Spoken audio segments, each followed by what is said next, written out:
வணக்கம். நான் உங்கள் ஜோதிட ஆசான் வஜ்ரம் அருள்ராம். உறவுகளே, இன்று நாம் பார்க்க இருப்பது நிகழும் ஸ்ரீ பராபவ வருடம். இந்த புது வருடம் பிறப்பதன் மூலமாக முதலில் உங்களுக்கு வாழ்த்துக்களையும் நன்றியையும் தெரிவித்துக் கொள்கிறது கௌரி ஆன்மீக சேனல். உறவுகளே, இந்த வருடம் உங்கள் அத்தனை பேருக்கும் மிக சிறந்த வருடமாகவும், நல்ல பொருளாதார செழிப்புடனும், நல்ல உடல் ஆரோக்கியமாகவும், மன நிறைவுடனும், சந்தோஷமாகவும், மகிழ்ச்சியாகவும் இருக்க எல்லாம் வல்ல என் அப்பன் திருச்சிற்றம்பலம் அவரை வணங்கிக் கொண்டு உங்களுக்கு வாழ்த்துக்களையும் நன்றியையும் மீண்டும் ஒரு முறை சொல்லிக்கொண்டு, இன்றைய பதிவு பராபவ வருடத்தில் 2 கிரகங்கள் பெயர்ச்சியாக உள்ளது. முதல் கிரகம் குரு பகவான், அடுத்த கிரகம் ராகு கேது. ராகு கேதுக்கள் 2 கிரகங்கள் என்றாலும் அவை ஒன்றை விட்டு ஒன்று தனித்திருக்காது, சமசப்தமாகத்தான் இருக்கும். இவர் இடம்பெயர்ந்தால் அவரும் இடம்பெயர்வார். எனவேதான் அது ஒரு கிரக அந்தஸ்தை பெறுகிறது. இந்த 2 கிரகங்களும் இந்த வருடத்தில் பெயர்ச்சியாவதால் 12 ராசிகளுக்கும் இந்த 2 கிரகங்கள் என்னென்ன பலனை தருகிறது? சுப பலனை கொடுக்கிறதா, அசுப பலனை கொடுக்கிறதா? அசுப பலனை எந்தெந்த ராசிகளுக்கு தருகிறது, சுப பலனை எந்தெந்த ராசிகளுக்கு தருகிறது, இது போன்ற தகவல்கள் அத்தனையும் இந்த பதிவில் சிறப்பாக நாம் பார்க்க போகிறோம். முழுவதும் பார்த்து பயன்பெறுங்கள். மிகவும் பயனுள்ள பதிவு இது உறவுகளே. நாம் பதிவுக்குள் செல்வதற்கு முன்னால் புதிதாக பார்த்து கொண்டிருக்கக்கூடிய உறவுகளே, நீங்கள் உங்களது உறவுகள், சொந்தங்கள், பந்தங்கள் மற்றும் நண்பர்கள், அக்கம் பக்கத்தில் உள்ள அனைவரிடத்திலும் நமது சேனலை எடுத்துச் சொல்லி அவர்களையும் சப்ஸ்கிரைப் செய்ய சொல்லுங்கள். காரணம் உறவுகளே, நாம் ஸ்ரீ ஜெயகௌரி ஜோதிடாலய நிறுவனம் ஒன்றை நடத்தி கொண்டு வருகிறோம். அந்த நிறுவனத்தின் வழியாக இல்லாதவர்களுக்கும் இயலாதவர்களுக்கும் ஏழை எளியவர்களுக்கும் நம்மால் முடிந்த உதவிகளை செய்து கொண்டு வருகிறோம். அது மட்டுமல்லாமல் ஆலய பணி என்னும் இறை தொண்டுகளை செய்து கொண்டு வருகிறோம். ஹோமம் வளர்க்கிறோம், வேள்வி வளர்க்கிறோம்.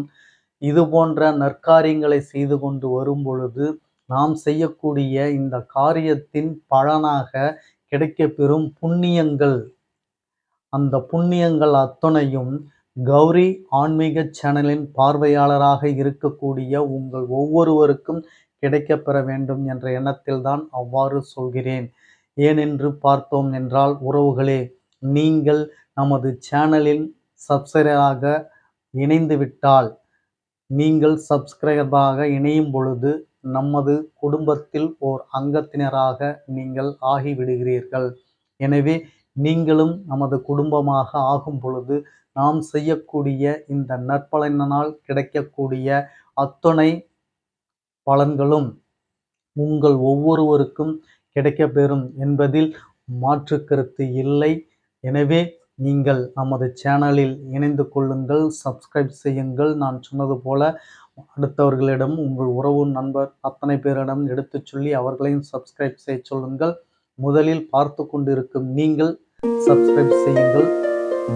அருகில் இருக்கக்கூடிய பெல் பட்டனை ப்ரெஸ் பண்ணிக்கோங்க. லைக் பண்ணுங்க, ஷேர் பண்ணுங்க. இப்போ பதிவுக்குள்ளார போகலாம் வாங்க உறவுகளே.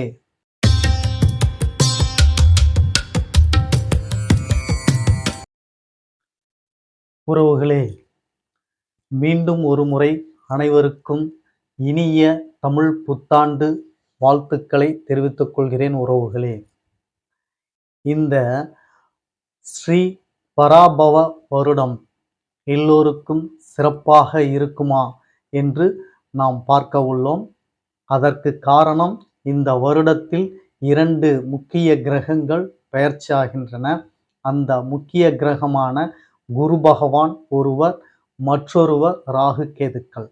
இவர்கள் பெயர்ச்சியாகி இந்த 12 ராசிகளுக்கும் கொடுக்கக்கூடிய பலன்தான் இந்த வருடத்தின் சிறப்பாக நாம் பார்க்க இருக்கிறோம். சரி உறவுகளே, முதலில் பெயர்ச்சியாபவர் குரு பகவான். இந்த குரு பகவான் பெயர்ச்சியால் உங்களுக்கு என்ன பலன் கிடைக்கப் போகிறது என்று பார்த்தோம் என்றால், முதலாக 6 ராசிகள் மிக அருமையான சிறப்பாக இருக்கக்கூடிய 6 ராசிகள்.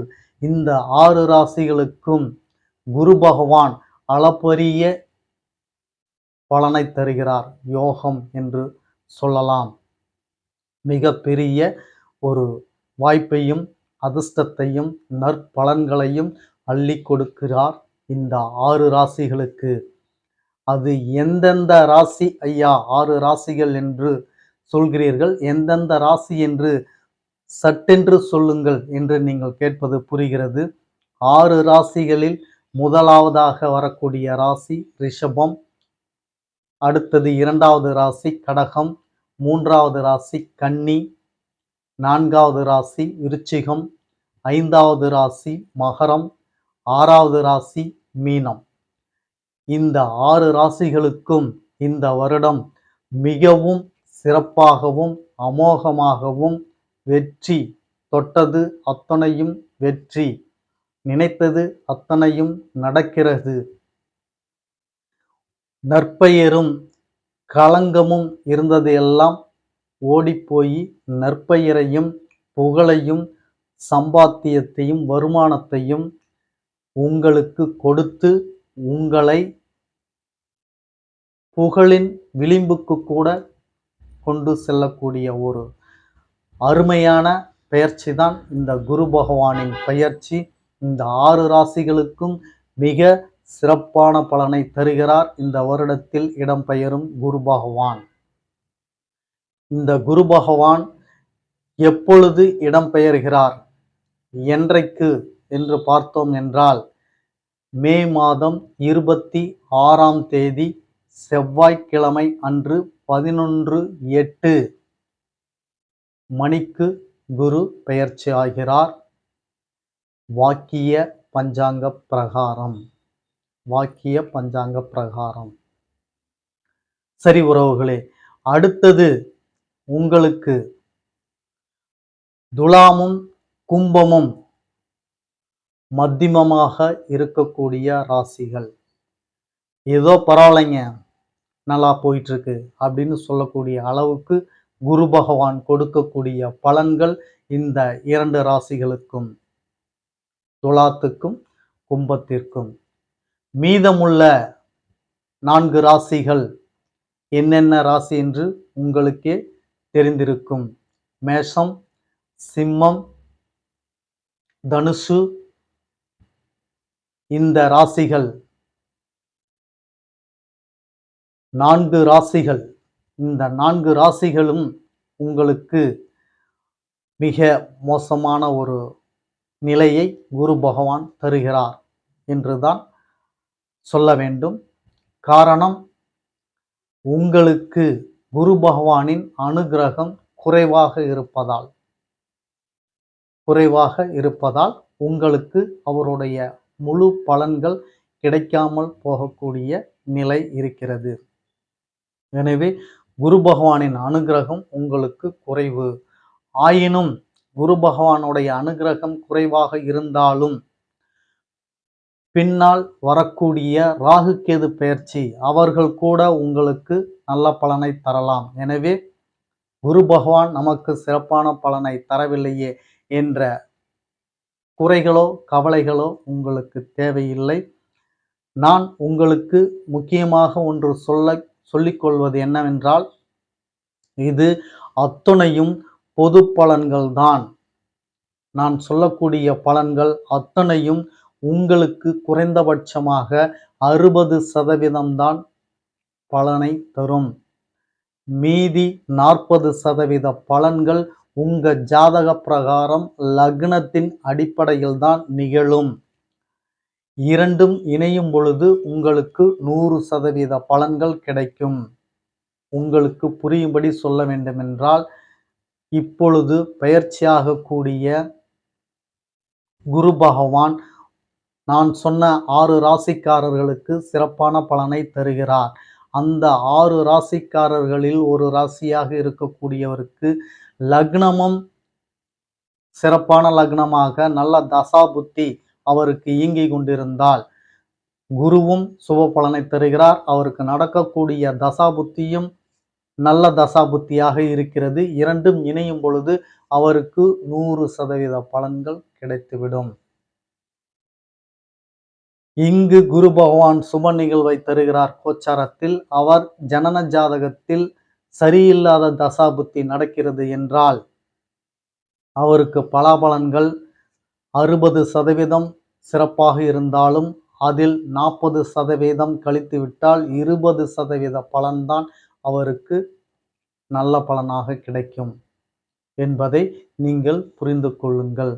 இது பொது பலன்கள்.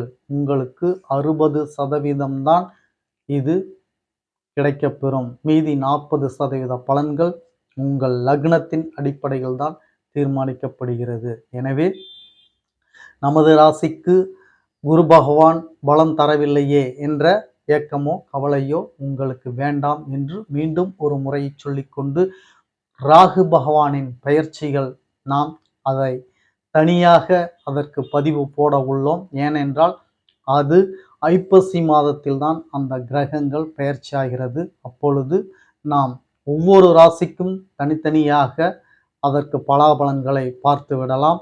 இந்த குரு பெயர்ச்சிக்கே ஒவ்வொருவருக்கும் தனித்தனியாக ஒவ்வொரு ராசிக்கும் தனித்தனியாக கொடுக்கலாம் என்றுதான் நினைத்தேன்.